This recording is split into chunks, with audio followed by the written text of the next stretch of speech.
Hi everyone, I'm back. I'm here to show you what we're going to be doing in class this week.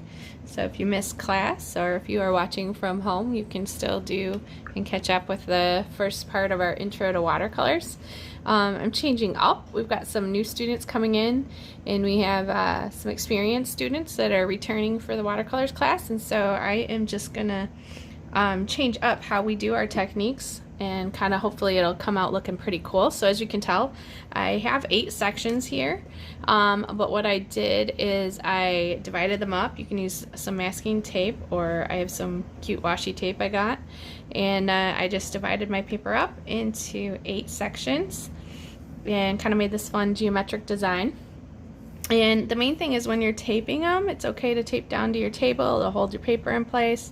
And then the other thing is you want to smooth out over all these edges to really make sure you got any air bubbles out of your tape. So once you've got all your edges smoothed out, then you are ready to go.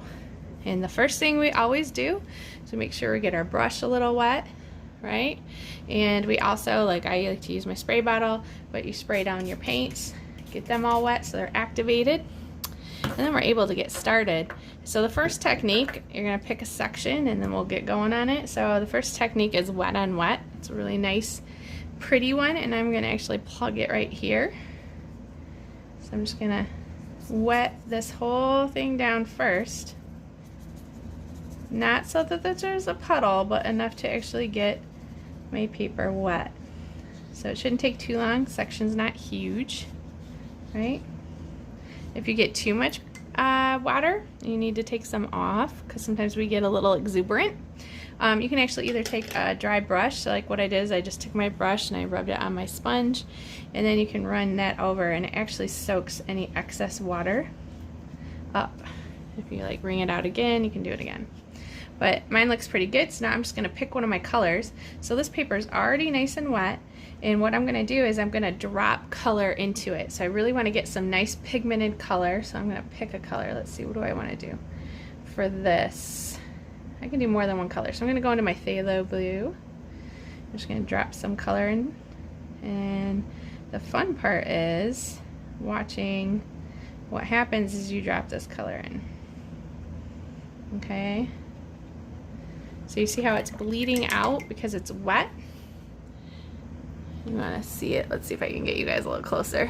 So you can see it a little bit closer for this section. Alright, it's kind of blossoming. It's called a bloom. And let's see, what if I did another color too? I'm going to throw in with some, you know what, I'm not going to do that. I'm going to grab a little of my purple and throw some of my purple in there. And drop that in. And that's going to be kind of fun. Maybe get some more blue. Now if it stops blooming, it means, or it doesn't bloom at all, it means you didn't get your paper wet enough. So just make sure your paper is wet. And then we're going to leave that. So now I'm letting that all bloom into each other. It blooms out. It's making these cool designs. And I'll zoom back out for our next thing. Kind of bumped the camera, I'm sorry. Alright, so the next section that we are going to do is wet on dry, and I'm actually going to try to just show you something we can do with wet and dry. So basically that means I'm getting wet paint and this paper is dry, and I'm going to apply something. So I'm going to pick another section and I'm going to fill that section with leaves on a stem. And so you'll see, when I put my brush strokes here while it was wet, it bloomed out. It's like you wouldn't try to do some detail work if it was wet, because it's going to bloom out on you. So now I can get into my clean water over here. I'm going to go pick a color, so why not do some greens? So I'll do a green. And then I'll go here, and let's say I'm just going to put in some stem here. And then I have a round here. This is what size 8. And I'm going to use it to put in some leaves just by doing, you can either paint them in that way, you can go like this, and do some nice shapes, put in some curve,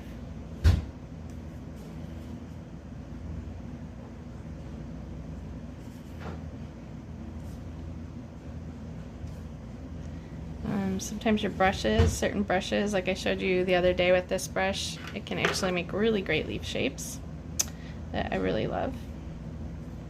But you see how my lines pretty much stay wherever I put them. They're not leaving the paper, they're staying where they should be, which is what we want. This is a really big leaf up here, so I'm going to make some of these bigger. Maybe every other grouping.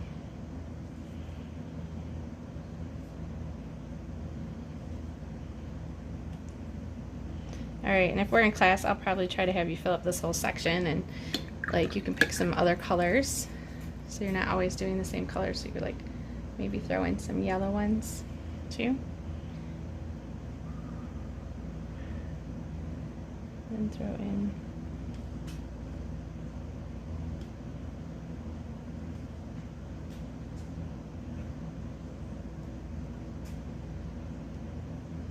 so all this is fun because you're just playing around and you're learning how to use your brushes and you're learning the effects, but this time we get to do it in a way that, I don't know, looks a little prettier than last time when we made our watercolor charts, so it'll still be fun for anybody who's already done the class. Let's see, how about some turquoise? Do a turquoise one over here.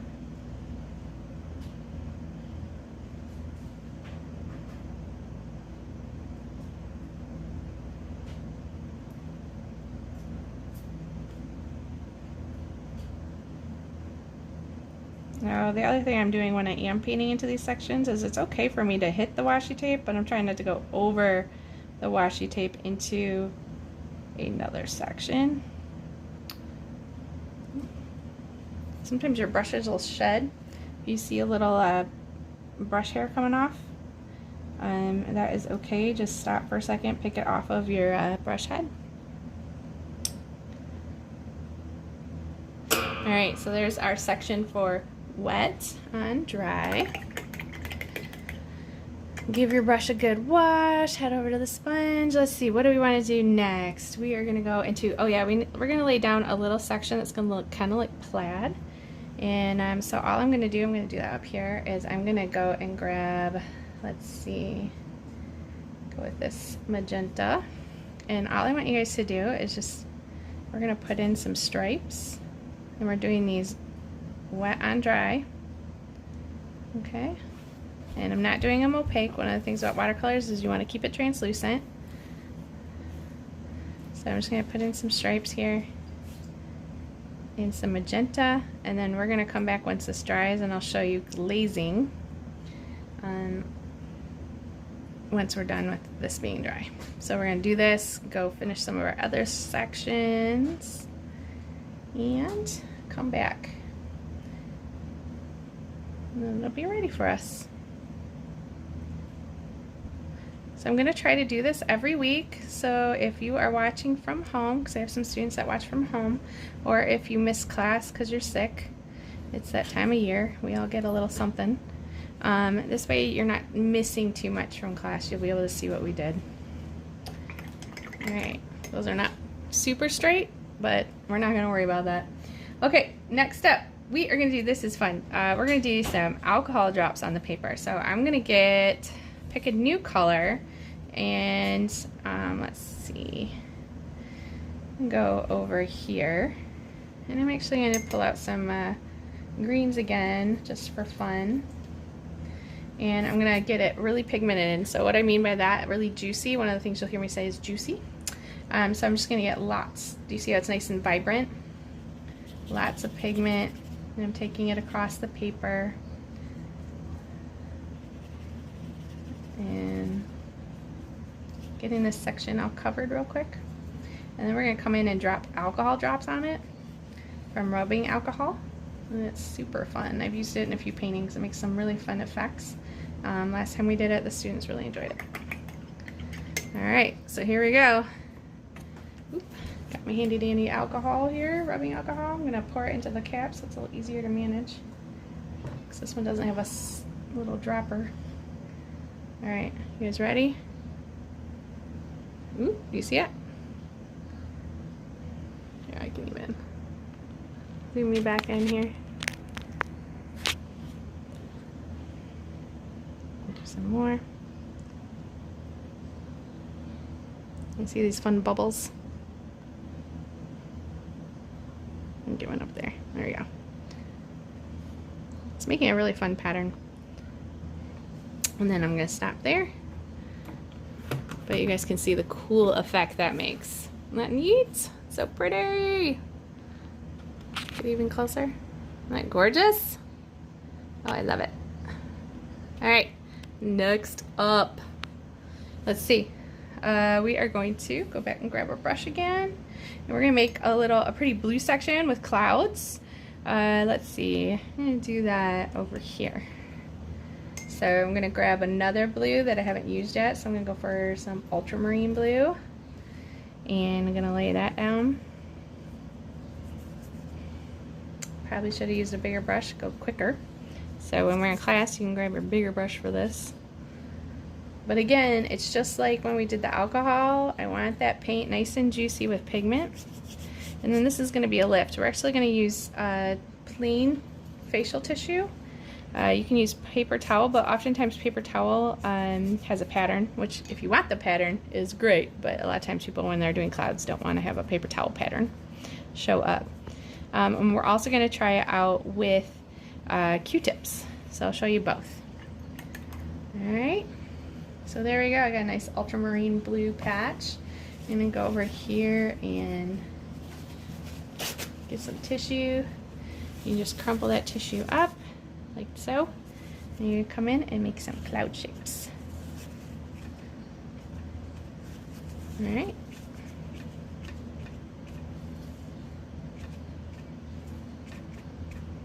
Alright, so you got my cloud. Alright, and then I'm going to do it again now. Hopefully it's not too dry. And I got my Q-tip, and you can make like shapes. You can do a lift. So you see how I got a lift there. You could do like a little sun right there. So you can see how the Q-tip works too. Alright, guys, we are getting done. We're halfway there. Alright, bubble wrap. I need to pick a new color. What color should I do? Man, let's see. I haven't done anything orange. So I can go some orange. Oof, that is a bright orange. I'm gonna grab some yellow, lighten it up a little bit.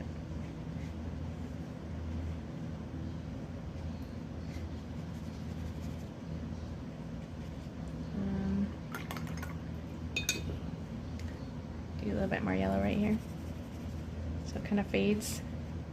Alright, so now it's really juicy once again, nice and heavily pigmented, and then we get to go with bubble wrap. So I'm going to take this bubble wrap, I'm just going to lay it down on top of it and leave it alone. I'm not going to touch it again.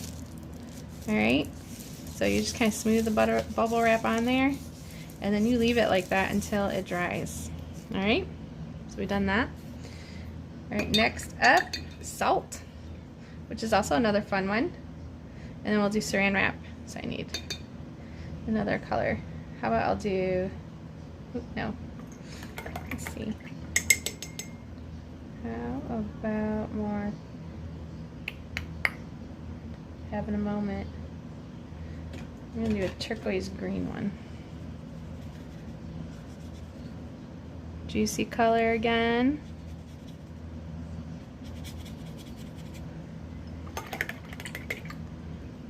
Fade into some green, because why not? That is something I'm hoping to get to a part where we get to learn about water and how to paint water. And these two colors are phenomenal if you want to paint a tropical beach. Alright, so now what I'm going to do is drop in some salt, and I prefer, you can use any salt, but I like getting the kosher salt or the coarse sea salt. That's kind of my favorite. And then you drop that in.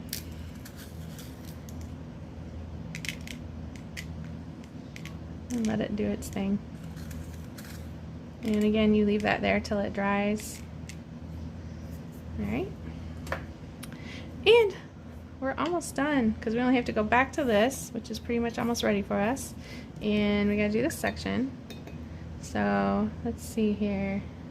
All these colors I got going on. I'm gonna bring in more of this again. Let's go back to our quinacridone magenta color, because this is going to be our saran wrap.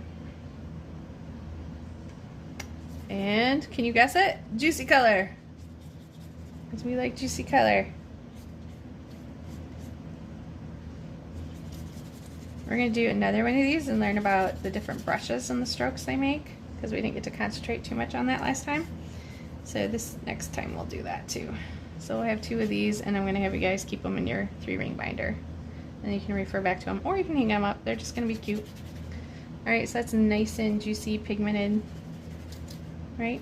And before it dries, you take your saran wrap and kind of like wrinkle it up a wee bit.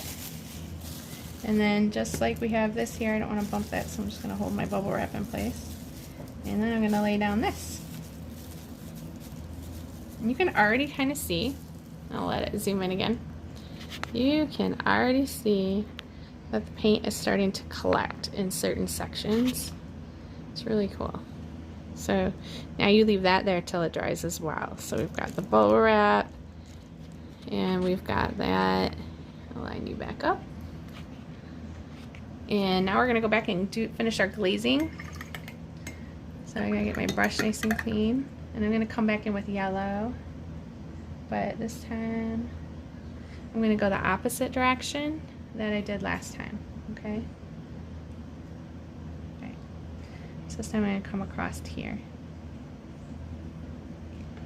Maybe a little more pigment.